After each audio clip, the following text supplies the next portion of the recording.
Welcome to my channel Sahay education. आज मैं आप लोगों को बताने वाली हूँ गुण संधि के बारे में। तो आइए गुण संधि के नियम को जानते हैं। तो गुण संधि के पहले नियम को हम जानते हैं कि यदि अ या आ के बाद ह्रस्व ई या दीर्घ ई आए तो दोनों के मिलने से ए बनता है। दूसरा है यदि अ या आ के बाद ह्रस्व उ या दीर्घ उ आए तो दोनों के मिलने से ओ बनता है। तीसरा नियम है कि यदि अ या आ के बाद री आए तो दोनों के स्थान पर उनके मिलने से अर बनता है। जैसे अब हम इसको उदाहरण द्वारा समझेंगे। जैसे अ प्लस ह्रस्व ई, अब इनके मिलने से क्या बनता है? ए बनता है। अब एक शब्द का उदाहरण लेते हैं। एक शब्द है देव प्लस इंद्र। तो यहाँ देव का अ और ये ह्रस्व ई है, दूसरे शब्द का इंद्र का ई, दोनों के मिलने से ए बनता है और जो शब्द बनता है वो बनता है देवेंद्र। देवेंद्र।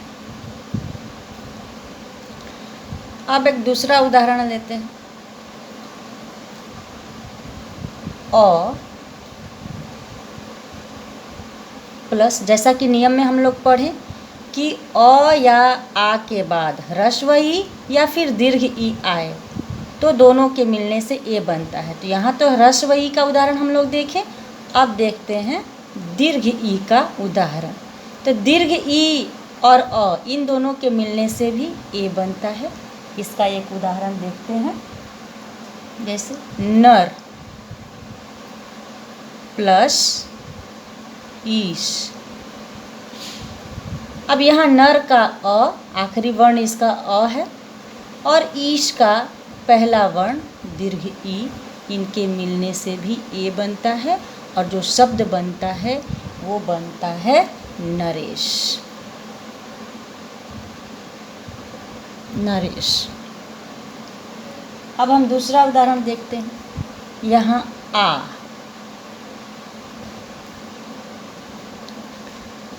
प्लस ह्रस्व ई, इसके मिलने से भी ए बनने वाला है।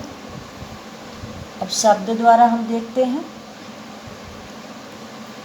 रमा, एक शब्द है रमा प्लस इंद्र।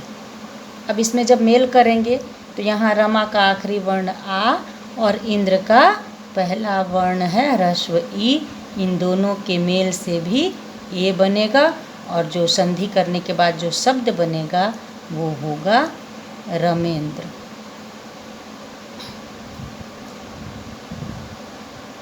अब दूसरा उदाहरण देखते हैं। आ प्लस दीर्घ ई, इन दोनों के मिलने से भी ए बनेगा। अब शब्द द्वारा हम उदाहरण देखते हैं। शब्द है महा प्लस ईश। अब यहाँ महा का अंतिम वर्ण है आ, ईश का प्रथम वर्ण है दीर्घ ई, दोनों के मिलने से भी ए बनेगा और जो शब्द बनेगा वो होगा महेश। महेश। तो ये है पहला नियम कि अ या आ के बाद यदि ह्रस्व ई या दीर्घ ई आए तो दोनों के मिलने से ए बनता है। अब दूसरा नियम है कि यदि अ या आ के बाद ह्रस्व ऊ या बड़ा ऊ आए तो दोनों के मिलने से ओ बनता है। इसको भी हम उदाहरण द्वारा समझते हैं। तो इसका पहला उदाहरण है अ प्लस ह्रस्व ऊ, इसके मिलने से बनता है ओ। अब एक उदाहरण शब्द द्वारा इसको समझते हैं, संधि द्वारा। तो एक उदाहरण है, शब्द है वीर प्लस उचित।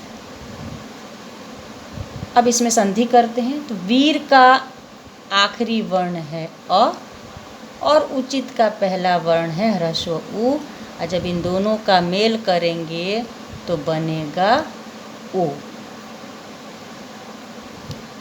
इस प्रकार जब हम इसमें संधि करेंगे तो जो शब्द बना वो बनेगा वीरोचित। वीरोचित। अब दूसरे उदाहरण द्वारा समझते हैं।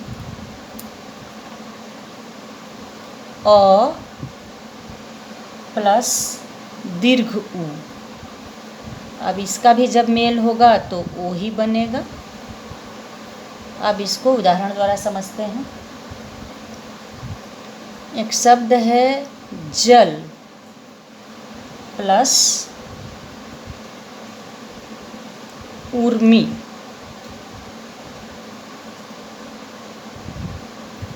जल प्लस उर्मी। अब यहाँ पहले शब्द का आखिरी वर्ण है अ और दूसरे शब्द का पहला वर्ण है दीर्घ ऊ, जिसके मिलने से ओ बनता है, और जो शब्द बनेगा वो होगा जलोर्मी।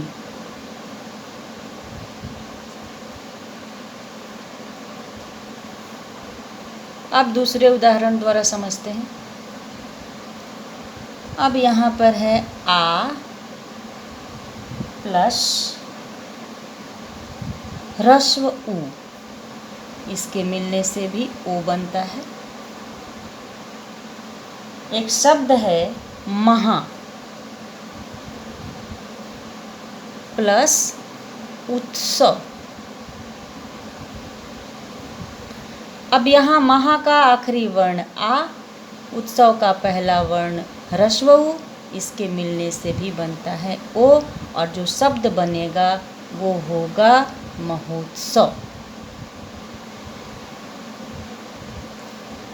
अब दूसरे उदाहरण को लेते हैं।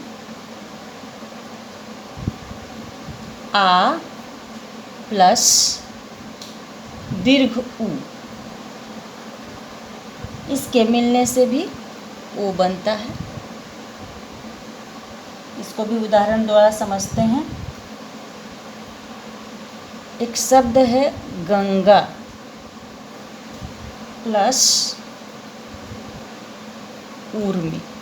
यहाँ जब संधि करते हैं तो गंगा का आखिरी वर्ण आ और ऊर्मी का पहला वर्ण दीर्घ ऊ, इसका भी जब मेल करते हैं तो ओ बनता है, और जब इस प्रकार के मेल से जो शब्द बनता है वो होता है गंगोर्मी।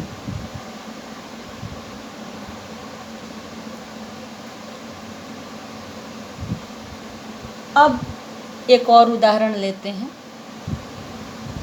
अ प्लस री।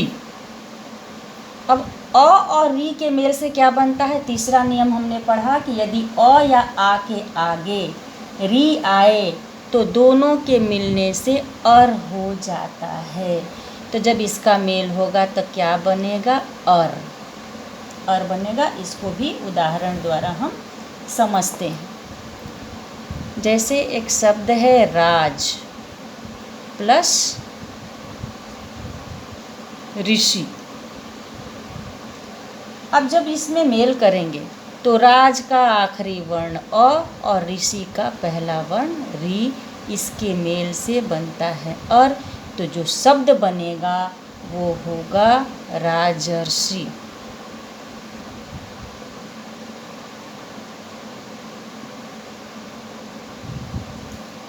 वो होगा राजर्षि। अब दूसरा उदाहरण लेते हैं। यहाँ है आ प्लस री। अब आ और री का भी मेल होगा तो अर ही बनता है। इसको भी एक उदाहरण द्वारा समझते हैं। महा, एक शब्द है महा प्लस ऋषि। तो यहाँ जब इसमें संधि करते हैं तो पहले शब्द का आखिरी वर्ण है आ और दूसरे शब्द का पहला वर्ण है री, और जब ये दोनों का मेल होता है तो बनता है अर। तो इस प्रकार जो शब्द बनेगा वो होगा महर्षि।